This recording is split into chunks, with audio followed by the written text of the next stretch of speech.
আসসালামু আলাইকুম। Welcome back to my channel book Bangla. এখন আমাদের আলোচনার বিষয় হচ্ছে নবম দশম শ্রেণীর বাংলাদেশের ইতিহাস ও বিশ্ব সভ্যতা বই থেকে ৬২টি সংক্ষিপ্ত প্রশ্ন ও উত্তর নিয়ে। তো আপনারা এখনও যারা আমাদের চ্যানেলটি সাবস্ক্রাইব করেননি তারা অবশ্যই আমাদের চ্যানেলটি সাবস্ক্রাইব করে আমাদের সাথেই থাকুন। তো চলুন শুরু করা যাক। প্রথমে যে প্রশ্নটি আমরা দেখতে পাচ্ছি, প্রাচীন গ্রিসে প্রথম গণতন্ত্রের সূচনা হয় কোথায়? এথেন্সে। প্রাচীন গ্রিসে প্রথম গণতন্ত্রের সূচনা হয় কোথায়? এথেন্সে। হেলেনিক সংস্কৃতি কোন শহরকে কেন্দ্র করে গড়ে ওঠে? এথেন্স। হেলেনিক সংস্কৃতি কোন শহরকে কেন্দ্র করে গড়ে ওঠে? এথেন্স। প্রাচীন পৃথিবীতে কোথায় প্রথম গণতন্ত্রের সূচনা হয়? এথেন্সে। প্রাচীন পৃথিবীতে কোথায় প্রথম গণতন্ত্রের সূচনা হয়? এথেন্সে। পেরিক্লিসের শাসনামলকে কেন স্বর্ণযুগ বলা হয়? রাষ্ট্রীয় নীতি নির্ধারণে সাধারণ মানুষের অংশগ্রহণের সুযোগ সৃষ্টির জন্য। ডরীয় যোদ্ধারা কখন স্পার্টা দখল করেছিল? ৮০০ খ্রিস্টপূর্বাব্দে। ডরীয় যোদ্ধারা কখন স্পার্টা দখল করেছিল? ৮০০ খ্রিস্টপূর্বাব্দে। হেলট কারা? ভূমিদাসরা। হেলট কারা? ভূমিদাসরা।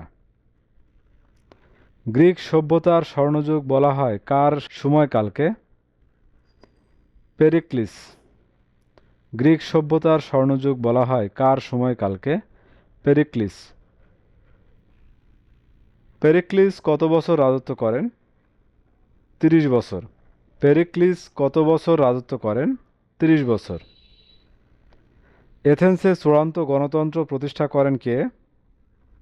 পেরিক্লিস। এথেন্সে চূড়ান্ত গণতন্ত্র প্রতিষ্ঠা করে পেরিক্লিস। এথেন্স ও স্পার্টার মধ্যে কয়বার যুদ্ধ সংঘটিত হয়? ৩ বার। এথেন্স ও স্পার্টার মধ্যে কয়বার যুদ্ধ সংঘটিত হয়? ৩ বার। এথেন্সের মিত্র রাষ্ট্র নিয়ে গঠিত জোটের নাম কী ছিল? ডেলিয়ান লীগ। এথেন্সের মিত্র রাষ্ট্র নিয়ে গঠিত জোটের নাম ছিল ডেলিয়ান লীগ। কোন সভ্যতা মনে করত শিক্ষিত ব্যক্তির হাতেই রাষ্ট্রের শাসনভার দেওয়া উচিত? গ্রিক সভ্যতা। কোন সভ্যতা মনে করত শিক্ষিত ব্যক্তির হাতেই রাষ্ট্রের শাসনভার দেওয়া উচিত? গ্রিক সভ্যতা। স্বাধীন গ্রিসবাসীর ছেলেরা কয় বছর বয়স থেকে পাঠশালায় আসা যাওয়া করত? ৭ বছর। স্বাধীন গ্রিসবাসীর ছেলেরা কয় বছর বয়স থেকে পাঠশালায় যাওয়া আসা করত? ৭ বছর। গ্রিসবাসীর ধনী ব্যক্তিদের ছেলেদের কত বছর পর্যন্ত লেখাপড়া করতে হতো? ১৮ বছর। গ্রিসবাসীর ধনী ব্যক্তিদের ছেলেদের কত বছর পর্যন্ত লেখাপড়া করতে হতো? ১৮ বছর। গ্রিক সমাজে কাদের সন্তানদের জন্য বিদ্যালয়ে যাওয়া নিষিদ্ধ ছিল? দাসদের। গ্রিক সমাজে কাদের সন্তানদের জন্য বিদ্যালয়ে যাওয়া নিষিদ্ধ ছিল? দাসদের। ইলিয়ড ও ওডিসি মহাকাব্য দুটি কে রচনা করেন? হোমার। ইলিয়ড ও ওডিসি মহাকাব্য দুটি রচনা করেন হোমার। হোমার কে? গ্রিসের মহাকবি। হোমার কে? গ্রিসের মহাকবি। গ্রিসের শ্রেষ্ঠ নাট্যকার কে? এসকাইলাস। গ্রিসের শ্রেষ্ঠ নাট্যকার কে? এসকাইলাস।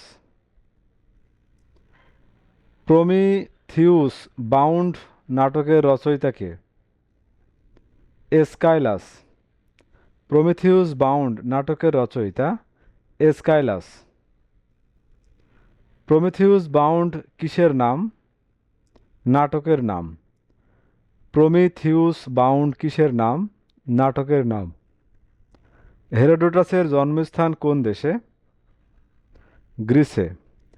হেরোডোটাসের জন্মস্থান কোন দেশে? গ্রিসে। গ্রিকদের কয়জন প্রধান দেবদেবী ছিল? 12 জন। গ্রিকদের কয়জন প্রধান দেবদেবী ছিল?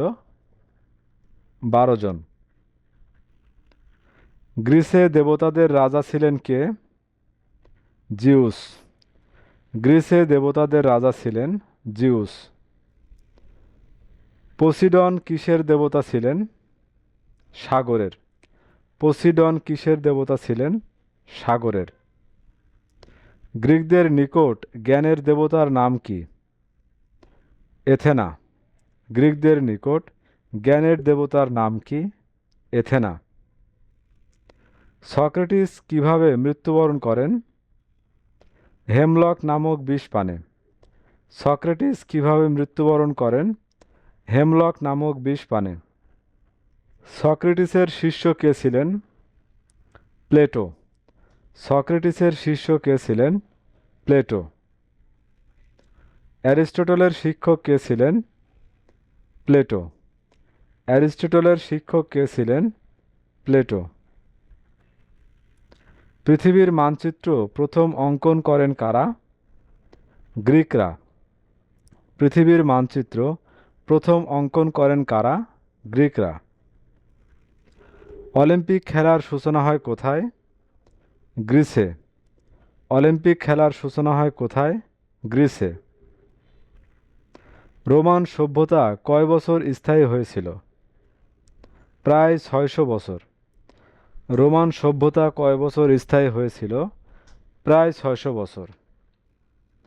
রোম নগরী প্রতিষ্ঠিত হয় কখন? খ্রিস্টপূর্ব 753 অব্দে। রোম নগরী প্রতিষ্ঠিত হয় কখন? খ্রিস্টপূর্ব 753 অব্দে। রোমান সভ্যতা কোন নদীর তীরে গড়ে ওঠে? টাইবার নদীর তীরে। রোমান সভ্যতা কোন নদীর তীরে গড়ে ওঠে? টাইবার নদীর তীরে। কয়টি পর্বতশ্রেণীর ওপর রোম অবস্থিত? 7টি। কয়টি পর্বতশ্রেণীর ওপর রোম অবস্থিত? 7টি। রোম নগরীর প্রতিষ্ঠাতা কে? রোমিউলাস। রোম নগরীর প্রতিষ্ঠাতা কে? রোমিউলাস। রোমের রাজতন্ত্র যুগে কয়জন রাজা দেশ শাসন করেন? 7 জন। রোমের রাজতন্ত্র যুগে কয়জন রাজা দেশ শাসন করেন? 7 জন। রোমীয় প্রশাসনিক ব্যবস্থায় কয়টি প্রতিষ্ঠান বিশেষ ভূমিকা পালন করত? 2টি। রোমীয় প্রশাসনিক ব্যবস্থায় কয়টি প্রতিষ্ঠান বিশেষ ভূমিকা পালন করত? 2টি। রোমীয় সমাজে প্লিবিয়ানরা কোন শ্রেণীভুক্ত ছিল? বঞ্চিত শ্রেণী। রোমীয় সমাজে প্লিবিয়ানরা কোন শ্রেণীভুক্ত ছিল? বঞ্চিত শ্রেণী। রোমের অর্থনীতি কাদের ওপর নির্ভরশীল ছিল? দাসদের। রোমের অর্থনীতি কাদের ওপর নির্ভরশীল ছিল? দাসদের। রোমে কার নেতৃত্বে দাস বিদ্রোহ সংগঠিত হয়? স্পার্টাকাস। রোমে কার নেতৃত্বে দাস বিদ্রোহ সংঘটিত হয়? স্পার্টাকাস। কোন সভ্যতায় ত্রয়ী শাসন প্রচলিত ছিল? রোমান। কোন সভ্যতায় ত্রয়ী শাসন প্রচলিত ছিল? রোমান। রোমের শেষ সম্রাট কে ছিলেন? রোমিউলাস অগাস্টুলাস। রোমের শেষ সম্রাট কে ছিলেন? রোমিউলাস অগাস্টুলাস। রোমান সাম্রাজ্যের পতন ঘটে কখন? 476 খ্রিস্টাব্দে। কলোসিয়াম নাট্যশালা কে নির্মাণ করেন? সম্রাট টিটাস। কলোসিয়াম নাট্যশালা কে নির্মাণ করেন? সম্রাট টিটাস। রোমানদের স্থাপত্যের উল্লেখযোগ্য নিদর্শন কী ছিল? কলোসিয়াম বা নাট্যশালা। রোমানদের স্থাপত্যের উল্লেখযোগ্য নিদর্শন কী ছিল? কলোসিয়াম বা নাট্যশালা। কলোসিয়াম কি? একটি বিশাল নাট্যশালা বা এম্পিথিয়েটার। কলোসিয়াম নাট্যশালায় একসঙ্গে কতজন দর্শক বসতে পারত? 5600 জন। কলোসিয়াম নাট্যশালায় একসঙ্গে কতজন দর্শক বসতে পারত? 5600 জন। রোমানদের অন্যতম প্রধান দেবতার নাম কি? জুপিটার। রোমানদের অন্যতম প্রধান দেবতার নাম জুপিটার। আইন প্রণয়নের ক্ষেত্রে কাদের অবদান চিরস্মরণীয়? রোমানদের। আইন প্রণয়নের ক্ষেত্রে কাদের অবদান চিরস্মরণীয়? রোমানদের। সর্বপ্রথম রোমান আইন সংকলন করা হয় কিসে? 12টি ব্রোঞ্জ পাতে। সর্বপ্রথম রোমান আইন সংকলন করা হয় কিসে? 12টি ব্রোঞ্জ পাতে। সম্প্রতি কোথায় মায়া সভ্যতার নিদর্শন পাওয়া গেছে? বেলিজ। সম্প্রতি কোথায় মায়া সভ্যতার নিদর্শন পাওয়া গেছে? বেলিজ। পালে শহর কোন অঞ্চলে? বেলিজ। পালে শহর কোন অঞ্চলে? বেলিজ। মায়া সভ্যতার তথ্য কোথায় লেখা হয়েছিল? সোনার পাতে। মায়া সভ্যতার তথ্য কোথায় লেখা হয়েছিল? সোনার পাতে। ইনকা সভ্যতার অবস্থান কোন দেশে? পেরু। ইনকা সভ্যতার অবস্থান কোন দেশে? পেরু। ইনকা সভ্যতার প্রধান শহর কোনটি? Machu Picchu. ইনকা সভ্যতার প্রধান শহর মাচু পিচু। কত সালে ইনকা সভ্যতার নিদর্শন আবিষ্কৃত হয়? 1911 সালে। কত সালে ইনকা সভ্যতার নিদর্শন আবিষ্কৃত হয়? 1911 সালে। কে ইনকা সভ্যতার নিদর্শন আবিষ্কার করেন? Hiram Bingham. কে ইনকা সভ্যতার নিদর্শন আবিষ্কার করেন? Hiram Bingham. মাচু পিচু শহরের নির্মাণ কাজ শেষ হয় কখন? 1450 সালে। মাচু পিচু শহরের নির্মাণ কাজ শেষ হয় কখন? 1450 সালে। ইনকাদের প্রধান খাদ্য কী ছিল? আলু। ইনকাদের প্রধান খাদ্য ছিল আলু। ইনকা সভ্যতার জাতীয় প্রাণী কয়টি ছিল? 4টি। ইনকা সভ্যতার জাতীয় প্রাণী কয়টি ছিল? 4টি।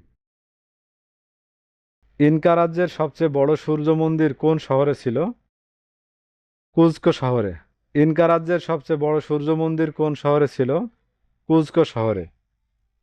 ইনকাদের রাজ্যের সব শহরে কার মন্দির ছিল? সূর্য দেবতার। ইনকাদের রাজ্যের সব শহরে কার মন্দির ছিল? সূর্য দেবতার। তো ভিউয়ার্স, এই ছিল আমাদের এখনকার আয়োজন। আমাদের পরবর্তী ভিডিও দেখার আমন্ত্রণ জানিয়ে এখানে শেষ করছি। ধন্যবাদ।